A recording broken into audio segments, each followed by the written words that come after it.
Hi, Tennille here from Study in Australia TV. In this episode today, episode 10, we'll discuss the regulatory framework associated with international education in Australia. International education in Australia is controlled by a number of acts of Parliament and associated regulations at both the federal and the state government level. This episode outlines how these operate and which government department is in charge of what. You might ask, why does Australia regulate its international education industry? Also, how is this regulation achieved? The Australian government introduced legislation in 2000 called the Education Services for Overseas Students, or more commonly known as the ESOS Act. The ESOS Act is the primary Australian legislation regulating international education. The ESOS Act regulates the registration process and obligation of registered institutions or providers, the tuition protection service protecting students, and the enforcement and compliance of powers of government bodies. There are three main objectives. Firstly, to provide financial and tuition assurance to overseas students for courses that they have paid for, making sure that students receive the tuition that they have paid for if for whatever reason an educational institution closes. Students are provided with an alternative tuition or are given a refund. Making sure that students have access to nationally consistent arrangements to deal with student complaints or grievances. Secondly, to protect and enhance Australia's reputation for quality education and training services. Making sure that the education and training of overseas students meets national standards. Ensuring that student welfare services also meet national standards. Making sure the education providers in the industry have integrity and act ethically. Thirdly, to complement Australia's migration laws by ensuring providers collect and report information relevant to the administration of the law relating to student visas. Making sure that education institutions do not allow or encourage students to breach their student visa conditions. The ESOS Act has been represented in the form of a national code of practice for education providers to follow. The National Code is a legislative instrument and sets nationally consistent standards to support providers to deliver quality education and training to overseas students. The National Code has 11 standards that cover marketing, information and practices, recruitment of overseas students, formalization of enrollment and written agreements, education agents, younger overseas students, overseas student support services, overseas student transfers, overseas student visa requirements, deferring, suspending, or cancelling an overseas student enrollment, complaints and appeals, and additional requirements. The ESOS Act also provides a register of all educational institutions and courses that are offered to international students in Australia. This register is called the Commonwealth Register of Institutions and Courses for Overseas Students, also known as CRICOS. Each institution and course is provided with a unique identifying number. These numbers are listed on the CRICOS register, which is an online database and is publicly available. If an institution or course is not registered on CRICOS, it is not possible to apply for a student visa to study in Australia in that institution or course. The Migration Act of 1958 and associated migration regulations are the national laws and regulations that govern the issuing student, tourist, and other visas. This is the responsibility of the Department of Human Affairs, also known as the DHA, and more commonly, Immigration, which is the federal government department that controls migration and visas. So what is the basic criteria for obtaining a student visa? If a student intends to study a course that is registered on CRICOS, the student should have a relevant electronic confirmation of enrollment, also known as a COE for the course. The student must have the appropriate financial capacity to study in Australia. The student must have the appropriate academic background, including English language proficiency, to study in Australia. The student must demonstrate that they have an adequate health insurance, no debts to the Australian government, and are of good character. If the student is under 18, some further requirements apply with regard to guardianship rules. And lastly, that this student is a genuine temporary entrant and intends to return home after completing the course. Other criteria may depend on the student's country of origin and education sector they wish to study in. The Department of Home Affairs assesses the risk that a student may breach their visa conditions when they assess the student's visa application. The Simplified Student Visa Framework, also known as SSVF, came into effect on the 1st of July 2016, replacing previous streamlined visa processing and assessment level frameworks. Not all students who come to Australia to study apply for a student visa. It is possible for some individuals to come to Australia on another type of visa, including a tourist visa, which permits them to study for a maximum of 3 months, and those on working holiday visas for a maximum of 4 months. Students wishing to study in Australia for longer than this should apply for a student visa. Students studying Australian programs outside of Australia do not require a student visa. The Migration Act states that in Australia, only a registered migration agent, also referred to as an RMA, is allowed to provide immigration assistance for individuals. The Privacy Act governs what information can be shared by institutions and agents about students. This law protects the rights of individuals to have their personal details dealt with confidentially. However, some circumstances can create confusion for overseas students and their parents.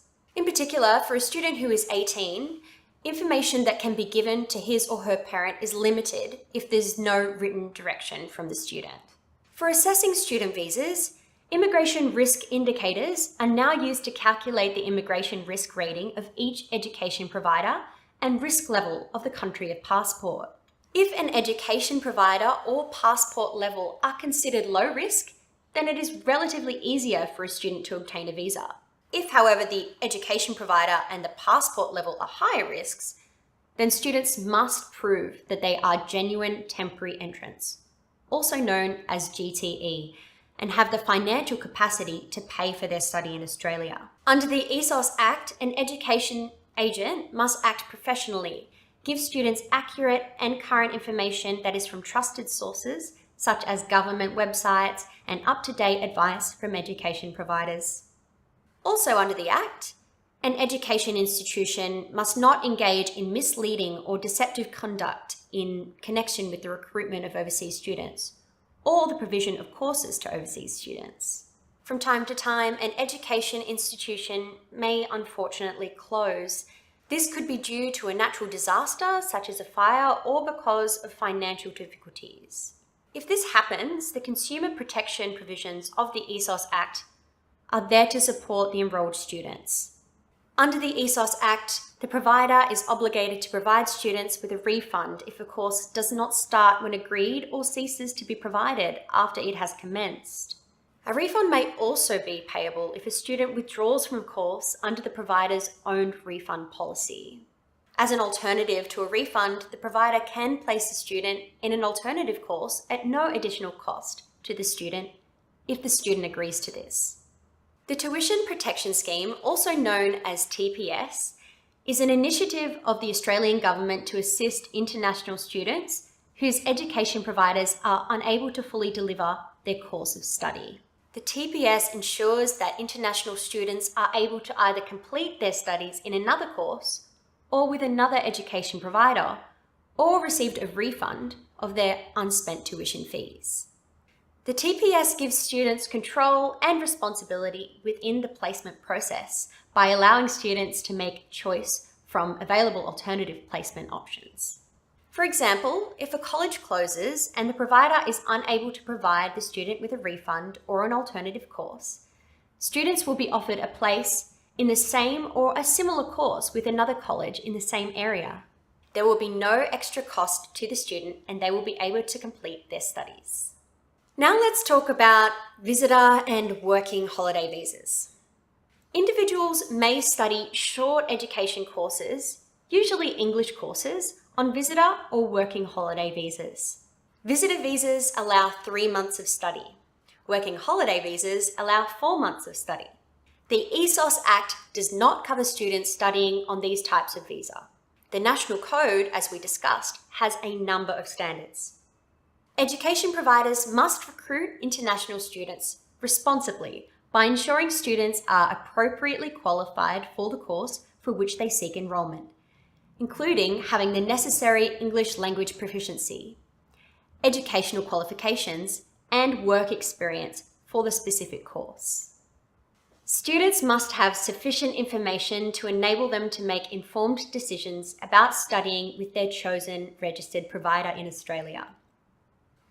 In addition, registered providers must ensure that their education agents act ethically, honestly, and in the best interests of overseas students, as well as uphold the reputation of Australia's international education sector. For younger students under 18, registered providers of overseas students must meet legislative or other regulatory requirements relating to child welfare and protection. Registered providers of overseas students aged under 18 must provide the students with emergency contact information and information about how to report actual or alleged abuse.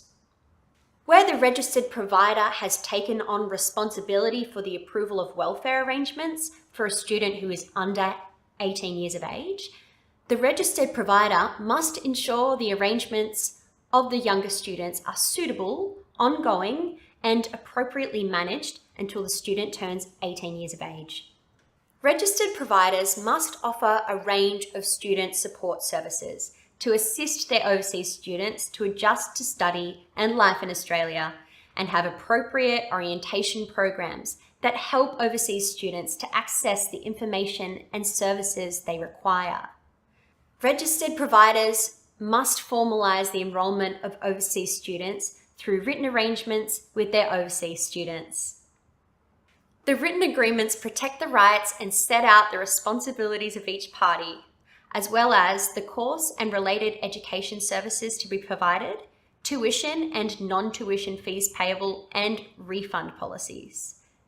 With regard to students who wish to change institutions, registered providers must not knowingly enroll an overseas student wishing to transfer from another registered provider's course prior to the student completing 6 months of his or her principal course, or for the school sector until after the first 6 months of the first registered school sector course. Registered providers must safeguard the integrity of Australia's migration laws by supporting overseas students to complete their course within the required duration and fulfill their visa requirements for course attendance and course progress. Registered providers must appropriately manage the enrolment of their overseas students and ensure all necessary information about enrolments has been provided to the relevant government department by maintaining updated information in the provider registration and International Student Management System, also known as PRISMs. For complaint and appeals, the registered providers must ensure their overseas students have the right to natural justice, protected through access to professional, timely, inexpensive, and documented complaints, handling, and appeals processes. The National Code also ensures that registered providers monitor their contracted agent behaviour to ensure agents do not engage in false or misleading conduct and avoid conflicts of interest. CRICOS is the Commonwealth Register of Institutions and Courses for Overseas Students. It is an online register of all the courses and institutions that are available to students who wish to obtain a student visa. Institutions offering education or training services to students studying in Australia on student visas are required to comply with the federal legislative requirements for registration on the CRICOS register. Some students may study a short course on another type of visa, like a tourist or working holiday visa, which permits them to study for a short period and may not be listed on CRICOS. Each institution is given a unique CRICOS provider code on registration. This code identifies the institution as a registered provider of education and training services to overseas students. Providers are required by law to include their provider code in all marketing material. For example, an institution's website usually shows the code at the bottom of each web page. This code identifies the education institution as a registered provider of education and training to overseas students. It also clarifies who is legally responsible for provider obligations under the ESOS Act. Where more than one provider is involved in the delivery of a course, only one provider is registered on CRICOS to deliver the course. The CRICOS code ensures clarity about who is responsible for any obligation under the ESOS Act and the National Code. For example, a university may enter into an approved arrangement for a college to run one of its courses on its behalf, or a number of institutions may form a partnership to offer a particular course. The registered provider will be responsible for all the obligations under the ESOS legislation. Each course also has a unique course code. Some courses may seem to be the same, but they may have different course length, course cost, or the entrance requirements may be different. In these cases, they will have different CRICOS codes. PRISMS is the Provider Registration and International Student Management System, which is a web-based database. PRISMS produces and tracks all confirmation of enrollment or COE documents that are created for international students studying in Australia on a student visa. These COEs are necessary for the issuing of student visas. CRICOS is also contained within the PRISMS database. CRICOS captures all registered courses for each provider registered to provide education to an overseas student studying in Australia on a student visa. Students on another type of visa other than a student visa do not require a COE, therefore do not require a record in PRISMS. PRISMS is used by educational institutions more than agents. However, an institution may give its agent the authority to create COEs. A COE is a confirmation of enrollment. This is a web-based document created by PRISMS that records which course or courses a student is enrolled in. If a student intends to study more than one course, more than one COE is produced. This allows the student to get a student visa for the combined length of all the courses. This is referred to as a package visa and means the student only needs to undergo one visa assessment process. Education providers also use PRISMS to report students to immigration for non-compliance relating to non-attendance in classes or unsatisfactory academic performance. For these two reasons, the student may be breaching the conditions of their student visa, so during the reporting process, PRISMS generates a formal letter that is sent to the student. This letter asks them to explain their circumstances to immigration. The letter states that the student has 28 days to make an appointment with immigration. If the student does not make an appointment, then his or her visa may be cancelled. The student may have a valid reason for the non-compliance.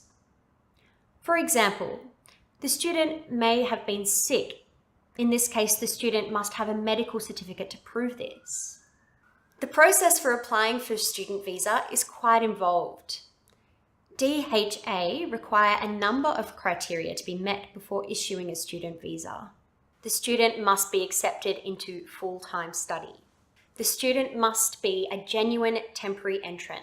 The student must meet health and health insurance requirements. The student must be of the appropriate age. The student must have a good character and not have any debts to the Australian government. In addition, if higher risk criteria apply, the student must provide specified evidence to meet financial requirements. The student must demonstrate appropriate English language skills. Furthermore, if the student is under age 18, they must have acceptable arrangements for their accommodation and welfare. Only students who have enrolled in full-time study can apply for a student visa. with the exception of a doctoral or PhD.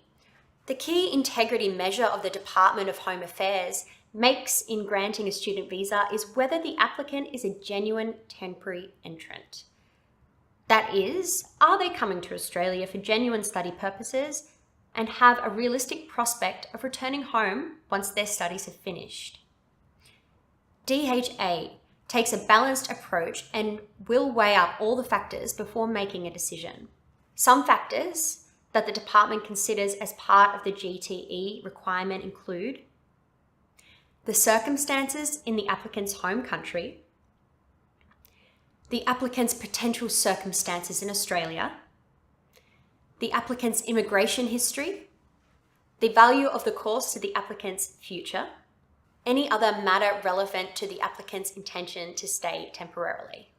The student must make a declaration on the visa application form that includes that they have not been involved in criminal activity or they have not been previously deported. The health of overseas students studying in Australia is important and protects the Australian community from public health and safety risks, particularly active tuberculosis. To meet the health requirement, a student must be free from a disease or condition that is considered to be a threat to public health or a danger to the Australian community, or are likely to result in significant healthcare and community service costs to the Australian community, or are likely to require healthcare and community services that would limit the access of Australian citizens and permanent residents to those services already in short supply.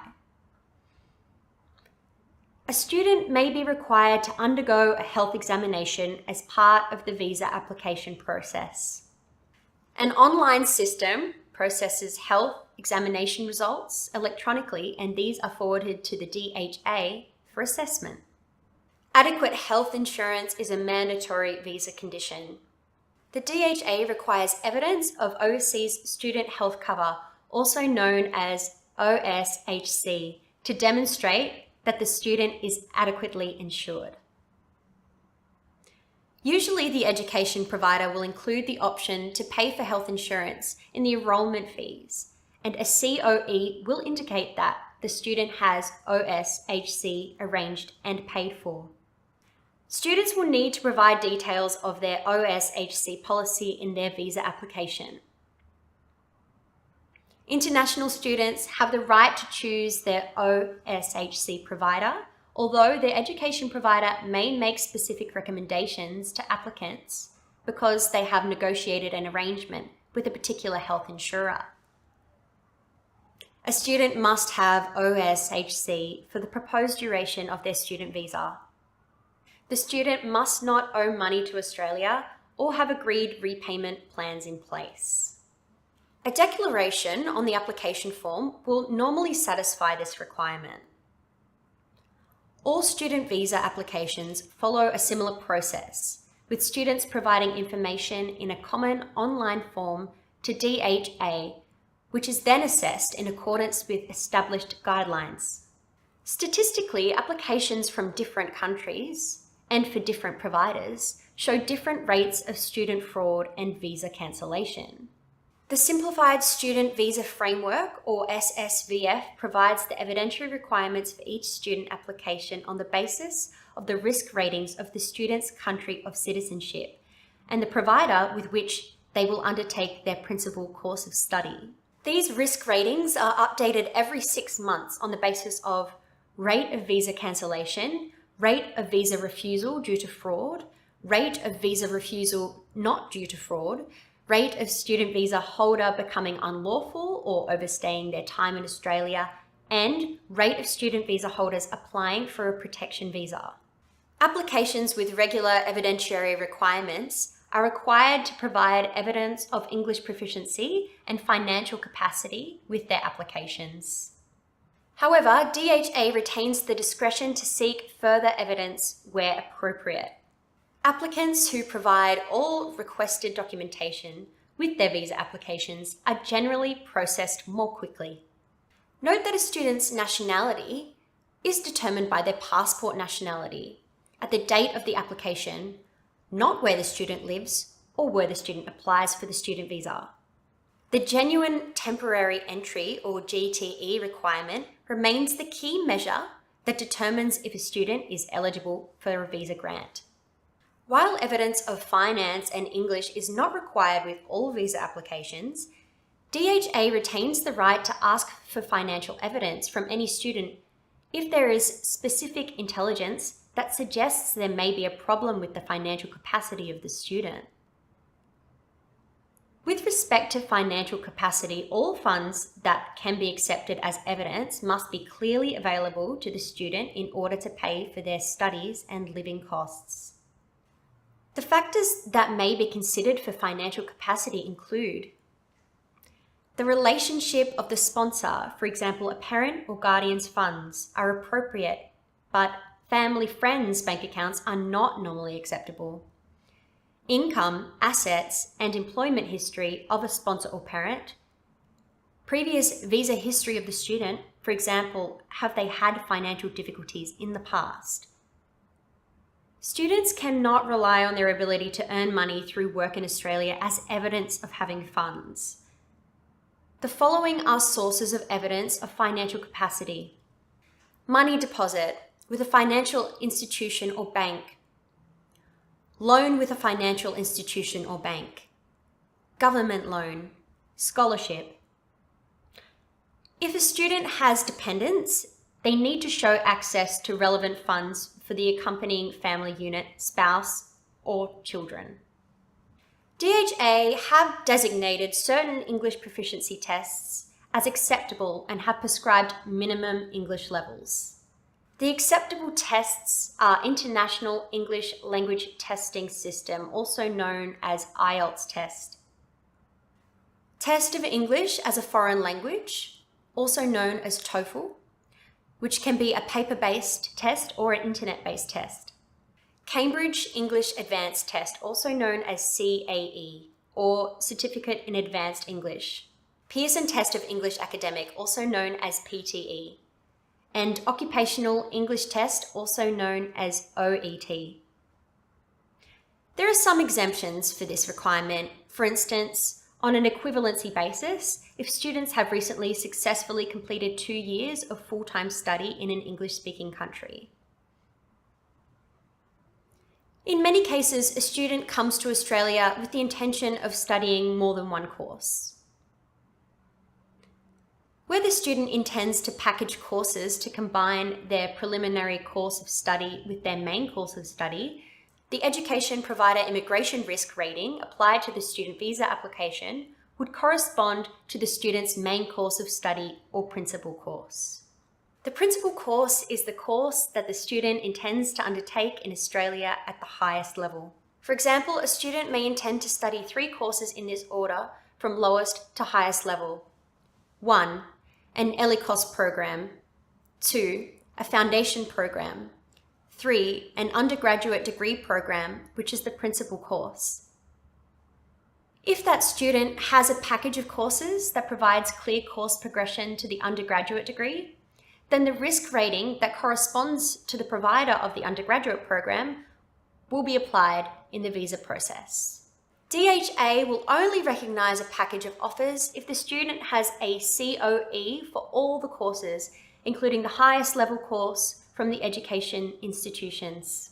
It is not enough that the student intends to continue study at the highest level than the first course they undertake, but does not have a COE for the higher level course. A letter of offer for a course that can be conditional on the student successfully completing a previous course.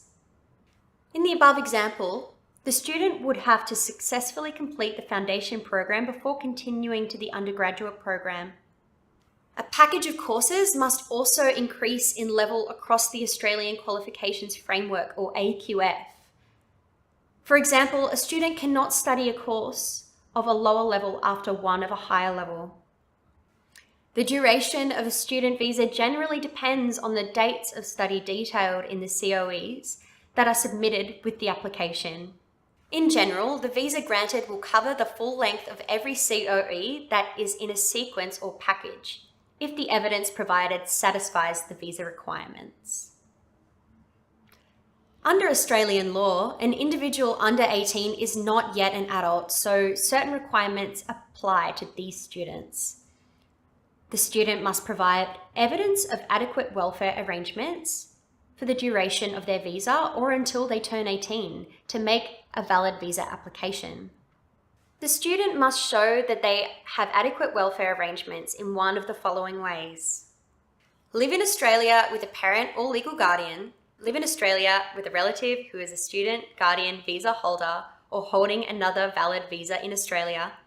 The relative must be over 21 years of age with good character and be nominated by the parents or guardian. The student's education provider provides for their general welfare and accommodation by issuing a confirmation of adequate accommodation and welfare, or CAAW letter. If the student will be living with a relative but not the parent, the nominated relative must be a close relation, be aged over 21 years, have the right to remain in Australia until the visa expires or the student turns 18, and have a police clearance check. The student's parents or guardian need to prove that the nominated relative meets these criteria. If a younger student is not living with a parent or suitable relative, the education provider must sign a letter called the Confirmation of Appropriate Accommodation and Welfare, or CAAW, approving the student's general welfare and accommodation arrangements before the student visa can be issued. The provider must nominate 2 dates: when the provider has elected to begin taking responsibility for the student's welfare, and when the provider will cease to take responsibility for approving the welfare arrangements for that student. If a student's welfare arrangements are approved by the education provider, the student must not travel to Australia until the welfare arrangements are due to commence. Dates are nominated by the provider, not the student. There are age limits set for international students intending to study in the school sector. These are the age requirements that apply. A primary school student must be at least 6 years of age. Secondary students must be less than 17 years of age when commencing the academic year 9, be less than 18 years old when commencing the academic year 10, be less than 19 years old when commencing the academic year 11, must be less than 20 years old when commencing the academic year 12. A primary school student will only be granted a visa for a maximum period of 2 years. This requirement will assist to manage the welfare and immigration risks associated with younger students. If the student intends on staying after a 2-year period to continue primary school, another visa application should be submitted. There is no limitation on the maximum duration of ELICOS study that can be undertaken. Genuine students will be able to undertake as much ELICOS study as either a standalone course or prior to their principal course as required. The DHA does have some restrictions for particular higher risk countries though, but it is dependent on the student's GTE assessment. The students have to declare all family members on their visa application. If not, these family members won't be able to travel to Australia to visit at a later stage.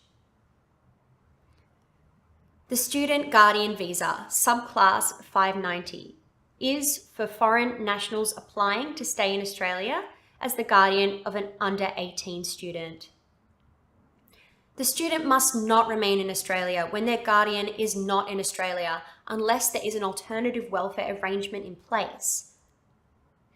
In some special circumstances, guardian visas can be obtained to look after students who are over 18 years of age. All applicants for a student guardian visa must have sufficient funds to support themselves, the nominating student, and any secondary applicants for the duration of their intended stay in Australia. When students come to Australia, they need to understand the conditions and obligations of their student visa. If a student does not comply, their visa may be cancelled and return home.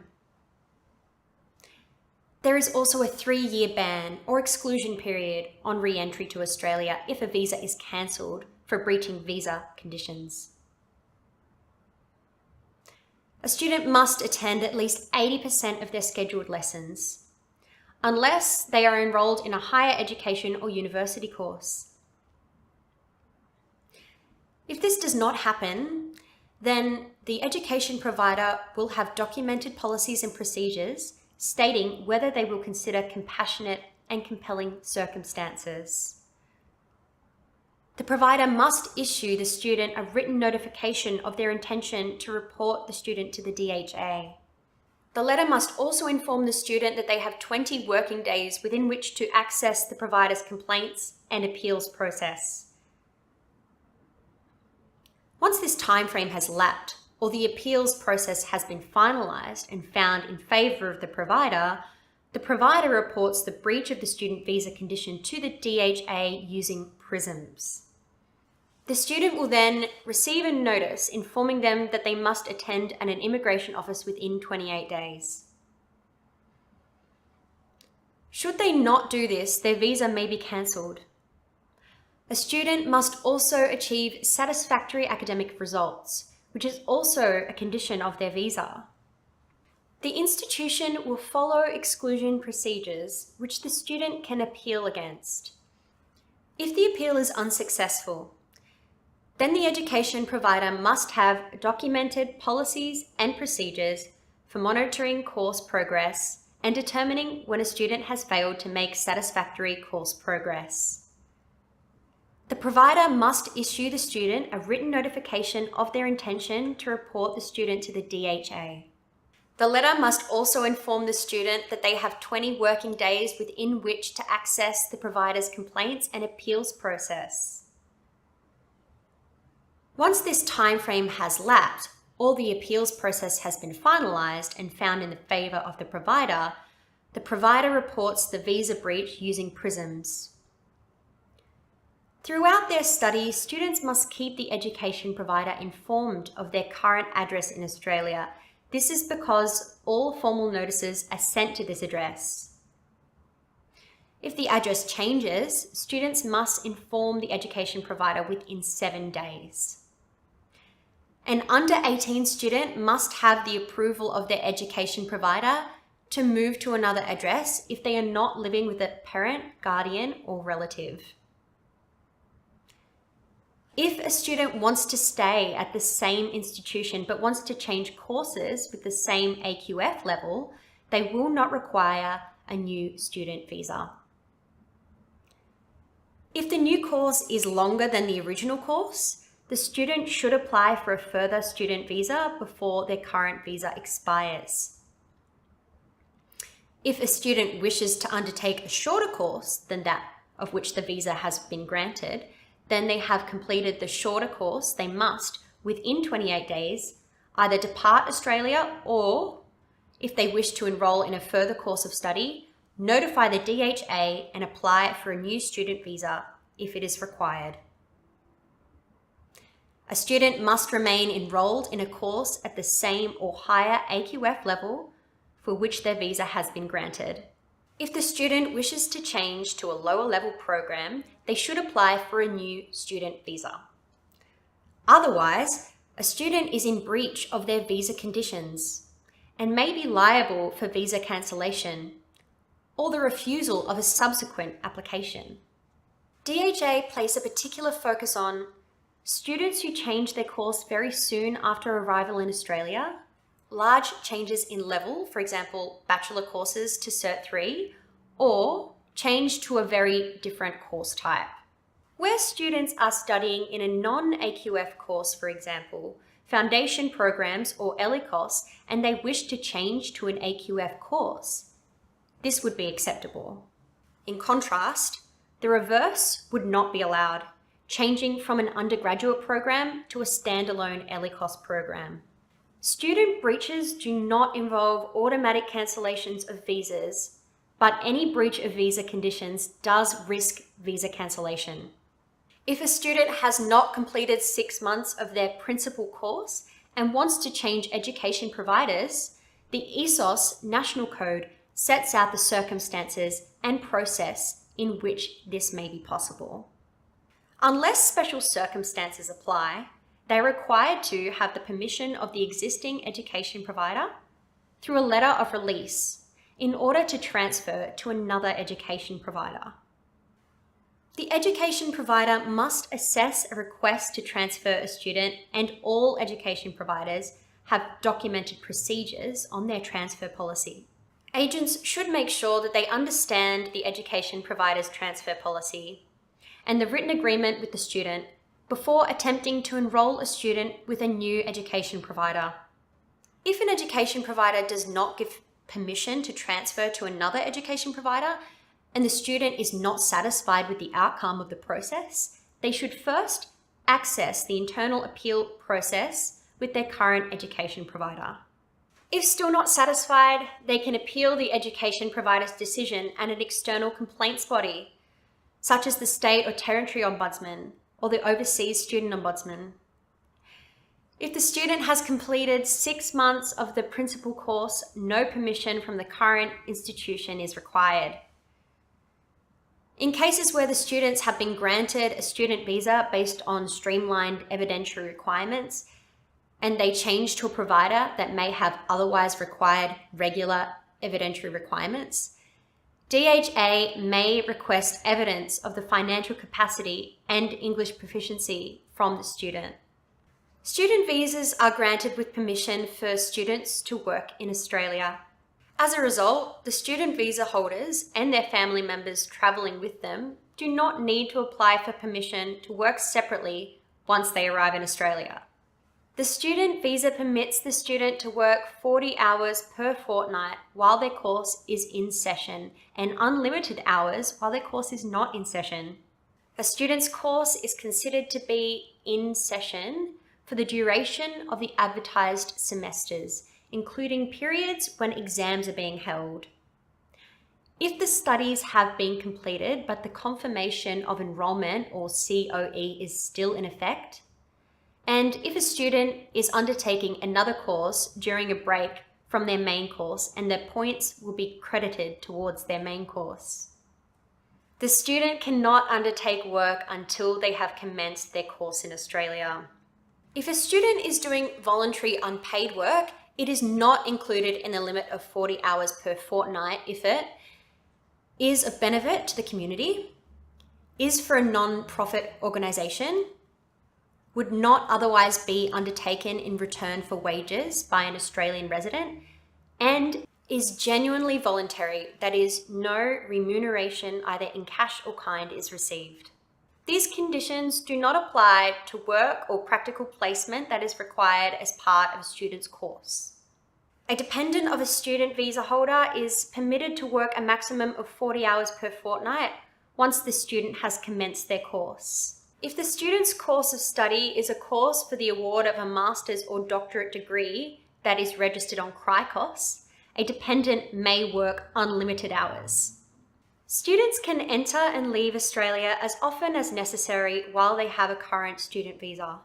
Students must check that their passport will not expire while they are outside of Australia. If they obtain a new passport after they have already got a student visa, they must inform the DHA of the new passport details before they travel overseas. If an under 18 student has their welfare arrangements approved by their education provider, they will not be able to travel to Australia until the date their provider has nominated as the start of their approved arrangements. Every student visa has an expiry date.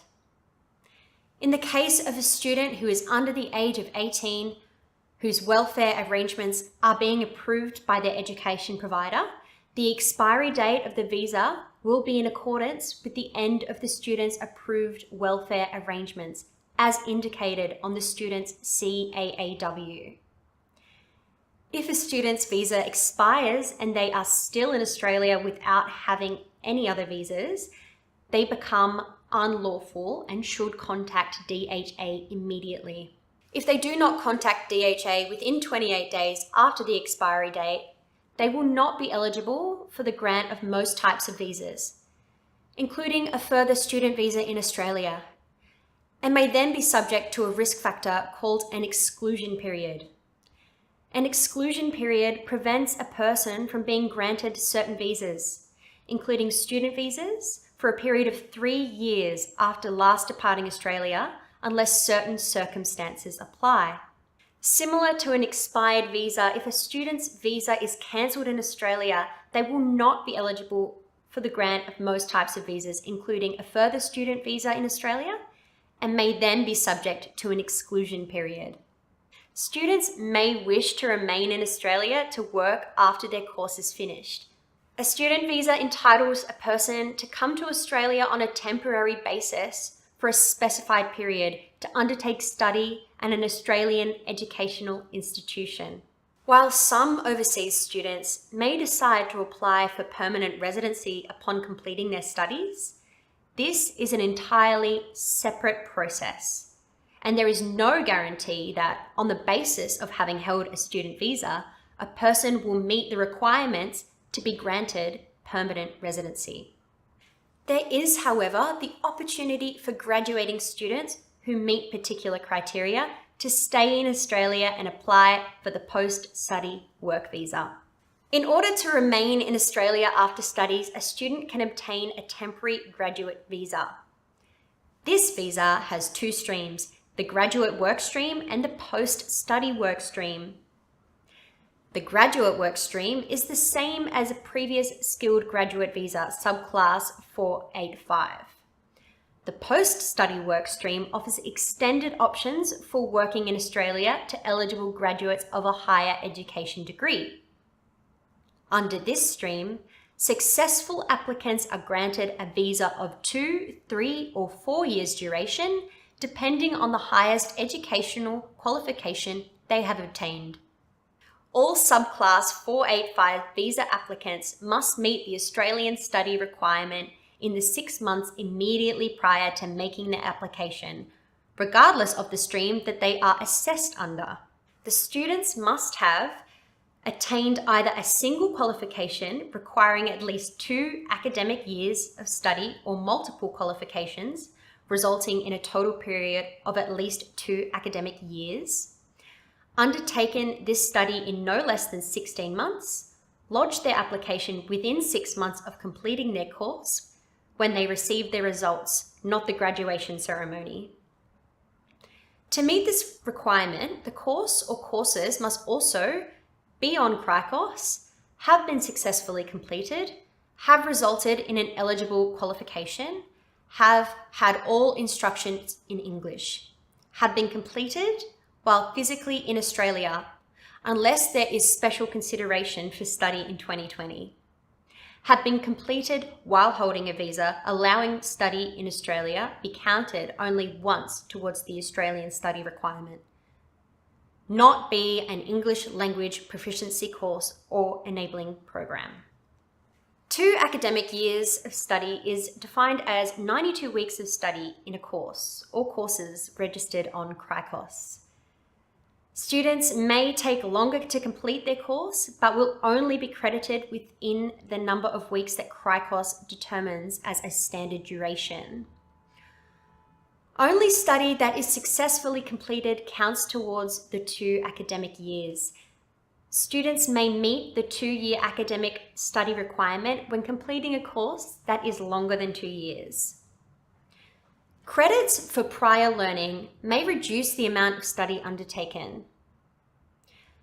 Credit granted on the basis of study undertaken in Australia in a course registered with CRICOS may contribute towards meeting the Australian study requirement, but only once. For the graduate work stream, international students with an eligible qualification who graduate with skills and qualifications that relate to an occupation on the Skilled Occupations List, or SOL, a visa in this stream is granted for 18 months.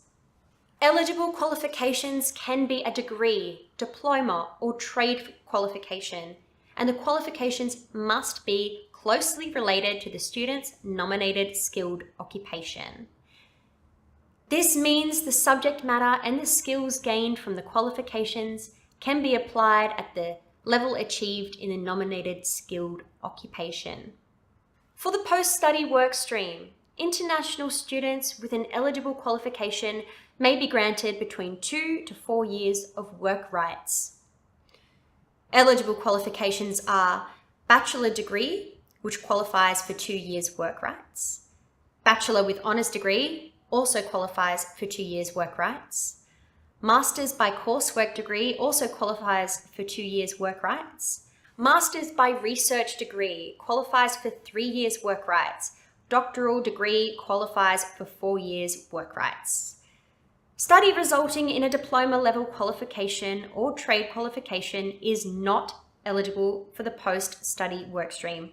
All courses must have been undertaken at an Australian university or education provider accredited to offer degree level programs. It is important to note that student visas are aimed at achieving an educational outcome. General Skilled Migration, or GSM, on the other hand, is predominantly driven by the labour market needs of Australia.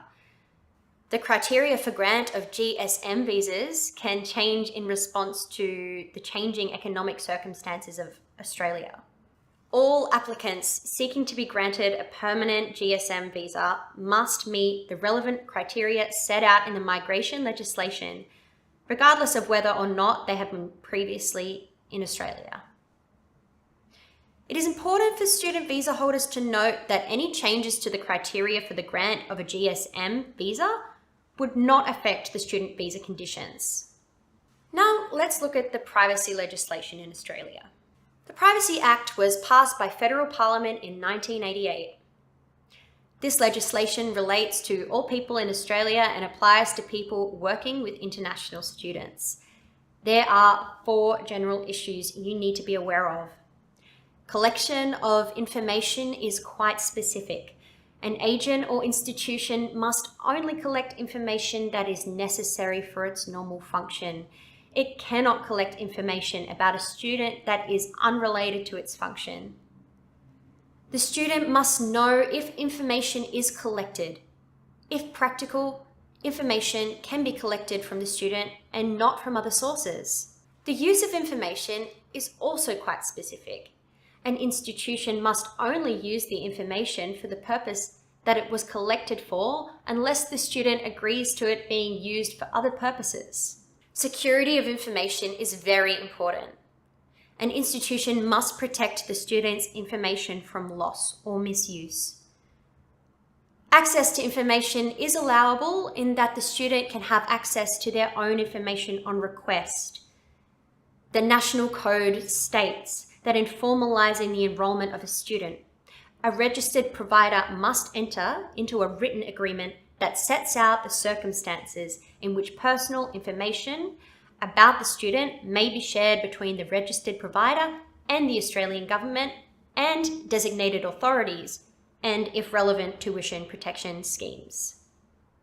This information includes personal and contact details, course enrolment details and changes, and the circumstances of any suspected breach by the student of a student visa condition.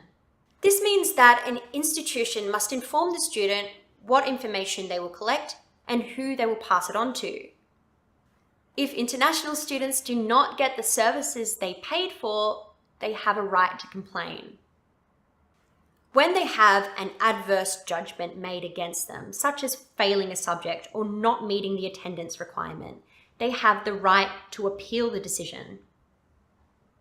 In the first instance, these matters will be dealt with internally, and the education provider will have a complaints and appeals process that should be followed. The Overseas Students Ombudsman, or OSO, deals with student complaints made against any private educational institution. Government institutions use a state ombudsman or range of tribunals depending on the nature of the complaint or appeal to serve the same purpose. The OSO do not investigate complaints where a student has taken more than 12 months to complain. When a complaint is received, an assessment is first made about whether or not it is an issue the OSO can investigate. In some cases, the Ombudsman may decide not to investigate a complaint. The Ombudsman may request relevant documents or information, such as student records, from the provider. At the end of an investigation, the Ombudsman may conclude that the provider has not acted unreasonably and will advise the student and the provider of this decision. In other cases, the Ombudsman may conclude that the provider failed to take appropriate action. Where that happens, the OSO may recommend that a provider remedy the problem. So that's the end of this episode on the regulatory framework covering international education in Australia. I'm sure you'll agree it's lots of important information. Let us know if you have any questions. We'd love to hear from you. Bye for now.